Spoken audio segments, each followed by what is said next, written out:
हाँ तो फिर क्या सोचा? बिल्कुल यही सवाल मैं पूछने वाला था तुम्हारी माँ से। तो बताओ। ऐसा करते हैं कि हम ऊपर बेड्स बना लेते हैं और कमरा भी सेट कर लेते हैं। क्या ख्याल है? मुझे कोई मसला नहीं है।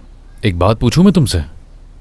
पूछो। क्या मैं आज फिर से सोफे पे सोऊंगा? सच बताऊं तो काम नहीं होता अगले दिन, बहुत कमर में दर्द होता है मेरी। यहाँ एक छोटा सा रूम है, उसी में तुम्हारा बेड लगा देते हैं। उस कमरे में खिड़की होनी चाहिए, ताज़ा हवा तो जरूरी है।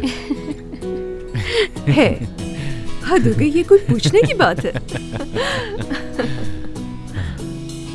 आ जाओ, मेरी जरा हेल्प कर दो रूम सेट करने में। हाँ। चलो।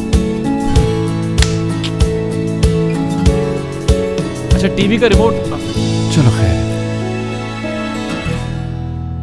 मुझे बताओ कि तुम क्या कर रहे हो अली? हाँ, तुम्हारा मकसद क्या है? क्या मकसद हो सकता है? बस घूम रहे थे हम दोनों। कैसे जानते हो उसे? इधर जवाब दो मुझे, कैसे जानते हो उसे? हम अभी कुछ दिन पहले मिले हैं। वो उनकी बेटी है, मुझे नहीं मालूम था। एक लफ्ज भी झूठ मत कहना। उसकी मां तक ने उसे सालों बाद ढूंढा है।